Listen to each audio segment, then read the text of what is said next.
மத்திய உள்துறை அமைச்சரும் பாஜகவின் மூத்த தலைவருமான அமித் ஷா நாளை மறுநாள் தமிழகம் வரவுள்ளார். மறுநாள் சென்னை விமான நிலையத்திலிருந்து ஹெலிகாப்டர் மூலம் திருவண்ணாமலை செல்கிறார். அங்கு மாவட்ட பாஜக அலுவலகத்தை திறந்து வைக்கிறார். மேலும் கோவை, ராமநாதபுரம் உள்ளிட்ட மாவட்ட அலுவலகங்களையும் காணொலி மூலம் திறந்து வைக்க இருக்கிறார். தமிழக பாஜக தலைவர் லண்டன் சென்று தன்னுடைய படிப்பை முடித்துவிட்டு திரும்பியவுடன் முதன்முறையாக டெல்லி சென்று பாஜக மூத்த தலைவர்களை சந்தித்தார்.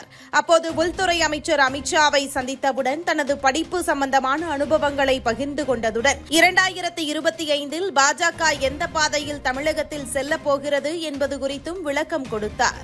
அதோடு நில்லாமல் தமிழகத்தில் நடைபெறும் அரசியல் நிலவரம் குறித்தும் விளக்கம் கொடுத்தார். மேலும் தமிழகத்தில் புதிதாக கட்டப்பட்டுள்ள பாஜக மாவட்ட அலுவலகங்களை அமித் ஷா திறந்து வைக்க வேண்டும் என அண்ணாமலை அழைப்பு விடுத்தார். அதன்படி அமித் ஷா தமிழகம் வர சம்மதம் தெரிவித்தார். இதுதான் பலருக்கும் தெரிந்த விஷயம். தற்போது அமித் ஷா தமிழகம் வரவுள்ள விஷயம் வேறு என்கின்றனர் விவரம் அறிந்தவர்கள். அமித் ஷா தமிழகம் வரவுள்ள நிலையில் அவரை தேசிய ஜனநாயக கூட்டணியில் உள்ள தலைவர்கள் சந்திக்க இருக்கிறார்கள். அவர்களிடம் 2026 சட்டமன்ற தேர்தல் கூட்டணி கணக்குகள் குறித்து அமித் ஷா ஆலோசனை நடத்துகிறார். மேலும் அதிமுகவில் உள்ள சில முன்னாள் அமைச்சர்கள் அமித் ஷாவை சந்திக்க நேரம் கேட்டிருப்பதாகவும் கூறப்படுகிறது. அதற்கு இதுவரை அமித் ஷா தரப்பில் அனுமதி கொடுக்கப்படவில்லை எனவும் விரைவில் அது குறித்து தகவல்கள் வெளியாகும் எனவும் கூறப்படுகிறது. அண்ணாமலை பிரதமர் மோடி மற்றும் அமித் ஷா இருவரிடமும் ஒரு கோரிக்கை வைத்திருக்கிறார்.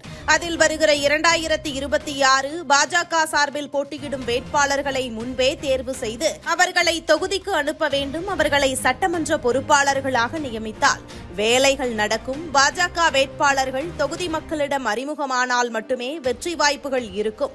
அதோடு கடைசி நேரத்தில் வேட்பாளர்களை தேர்வு செய்வது தேர்தல் வேலைகளை செய்யவே சரியாக இருக்கிறது. எனவே முன்கூட்டியே வேட்பாளர்களை தேர்வு செய்து தொகுதிகளுக்கு அனுப்ப வேண்டும் என அண்ணாமலை கோரிக்கை வைத்தார். இதற்கு தமிழகம் வரும் அமித் ஷா பச்சை கொடி காட்ட இருப்பதாக கூறப்படுகிறது. 2025 மார்ச் மாதத்திற்குள் தமிழக பாஜக சட்டமன்ற பொறுப்பாளர்கள் அறிவிக்கப்பட்டு தேர்தல் களத்தில் பாஜக அதிரடி ஆட்டத்தை தொடங்க இருப்பதாகவும் அதற்கு அச்சாரம் போடவே அமித் ஷா தமிழகம் வருவதாக கூறப்படுகிறது.